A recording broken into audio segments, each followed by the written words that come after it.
This will unleash the New England Patriots as an article comes out writing down the 3 keys to success in this week's game against the Pittsburgh Steelers, and we are going to discuss this article in depth here on Patriots Digest with your host, Keenan Warner.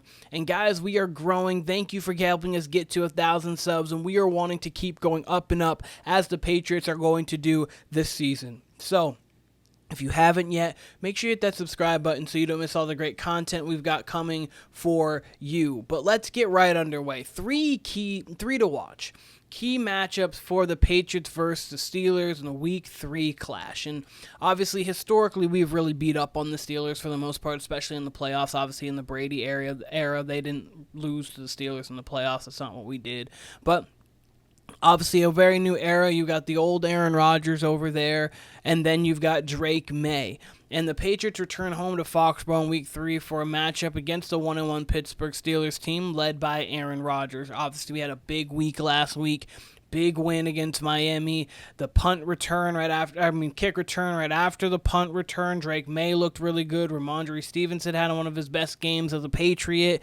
All over, things just looked really good for the New England Patriots offensively last week. Defensively, still a little scary, but again, Gonzalez solves a lot of those problems, but the Patriots are fresh off a gritty win against Miami. Look to keep the momentum going against the Steelers. Fell apart against the Seahawks after getting a win over the Jets. That win over the Jets was impressive, but at the same time, it might have been a little fluky, that high profile game we had there. But Pittsburgh has veteran leadership and talent.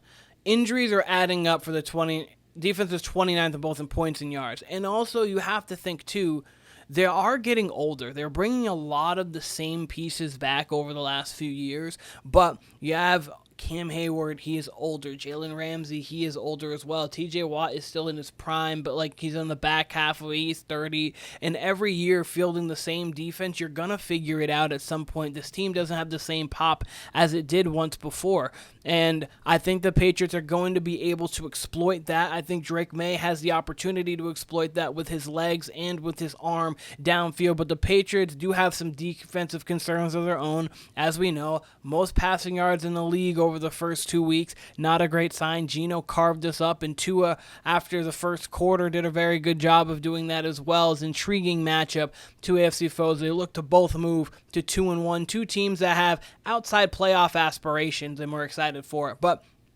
keys to victory, number 1, getting pressure on Aaron Rodgers. Aaron Rodgers used to be a guy against the blitz. You didn't blitz him, because when you blitzed him, he was going to diagnose it. He was going to get the ball out quick, and then he had his legs here. He could extend plays or get first downs with his feet.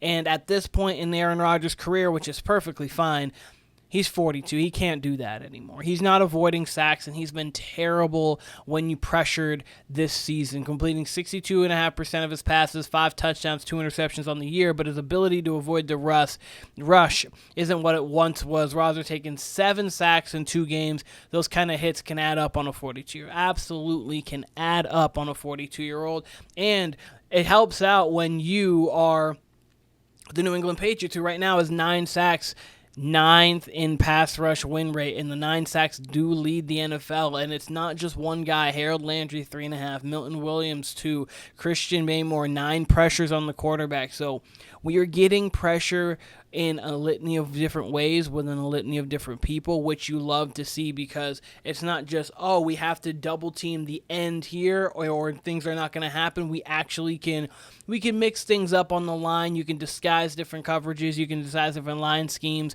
and that's what Vrable does very well on. So he obviously learned from the Belichick lineage, and he's learned at Ohio State. He's learned at Tennessee. Vrabel's going to be doing a good job here, and then if the Patriots can get home with a potent 4 up front, that's going to be a very tough day for Aaron Rodgers, because in the second half against the Seahawks especially, if you watch that game, he did not look great.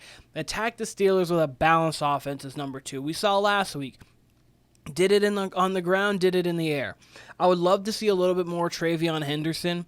I think that Antonio Gibson, I like him. And I do like the fact that he's a veteran back. He understands time and place. And TreVeyon Henderson right now in the pass blocking aspect, I apologize for that. In the pass blocking aspect, he has not been successful, and that's been some of the reason why he hasn't been able to play as many snaps as one would have thought of drafting him in fantasy-wise and going in that realm. Rhamondre's looking great. I was kind of hopeful that this Rhamondre and TreVeyon Henderson could be kind of a diet version of the Lions, where you have Jahmyr Gibbs and David Montgomery, kind of Sonic and Boom, and they were going to be able to do that kind of thing. I would love to see a little bit more TreVeyon Henderson, but if their running game can still say pretty elite, or at least be middle of the pack to higher middle of the pack, and then the offense can pass the ball, third down, get to third and manageables, and Drake Maye can utilize his legs and that powerful arm that he has, I think that the Patriots are going to be in a good situation right now, because the Steelers in the first two games, 28th defensive ranks in EPA, pass defense 27th, giving the Patriots plenty of options here. And I do think that they're going to have to worry about TJ Watt, of course. You don't want to just say, it's TJ, whatever. But at the same time, I do think that the Steelers are in a more vulnerable position than they have been in quite some time. And, but my historical wisdom, Josh McDaniels took the air early and often against the Steelers teams in the past. Even with the array of potent pass rushers, TJ Watt, Drake Maye is ready for that kind of approach. We are yet to see. I would love to see it. If you think back, the first playoff game, or first game I can think of is that playoff game where Chris Hogan put up pretty much identical stats to Julio Jones going into that Super Bowl against the Falcons, where you're like, okay, there was just a laser light show against the Pittsburgh Steelers, and I think that Drake Maye really can utilize his arm strength, getting out of the pocket. Hopefully they can move the pocket a bit for him so he can have different looks and different angles at the defense, and it'll be interesting to see what the Steelers can do with our younger wide receivers. And then again, syncing up coverage. Steelers want to target the Patriots' pass defense, which currently ranks 28th in EPA, 31st in DVOA, 32nd in passing yards. Christian Gonzalez, we'll see.